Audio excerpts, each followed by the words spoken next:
Well, I think, the first and foremost, we wanted to have great speed in these new drivers. That was the goal. Like, how do we get more speed? And obviously, there's lots of ways to get more speed. But the way that we thought we could do it more consistently was to do this process of bringing it over the limit and then measuring it and then tuning it back the exact right amount. Because when you're trying to chase up the limit the other way, it's difficult to know when you've gone too far. Then you've gone too far and you can't go back. So it's really interesting, the mindset of difference of the old way is more of like make the face thinner and try to get closer going up instead of kind of coming down to the limit. And that was really, I think, a breakthrough that we had. And then it was just a question of can we execute that in a product.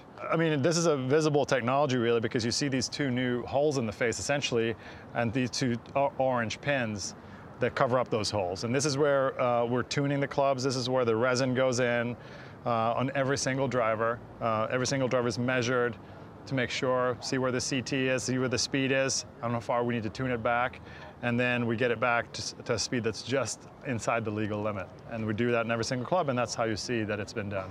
We definitely want to make sure that we maintain the ability for a golfer to really dial in his launch conditions perfectly. And so the first thing we do is obviously we equip it with the loft sleeve. The loft sleeve gets you 2 degrees plus or minus on loft. So this 10.5 degree driver here can go up from all the way from 8.5 to 12.5, so a big range of loft. Now, the second part of adjustability is the movable weight system. And we've reinvented it completely on the M5 driver. We've had different track systems in the past. This is our most forgiving style of track system because it offers a lot of options down the back end of the club here. And so, 2 10-gram weights, we can move them all the way up to the front. This is your lowest launch, lowest spin setting. We can put them more of a stock setting like this, where one is forward, one's kind of back, or you could put both of the weights all the way in the back for maximum forgiveness. And once you're here, now you can also dial in some more draw and fade, depending on where you want that in the club as well. So a tremendous amount of flexibility there for players to get perfect launch conditions every time. You will definitely see the twist face call out here with the same amount of twists, same geometry as you saw in M3, M4.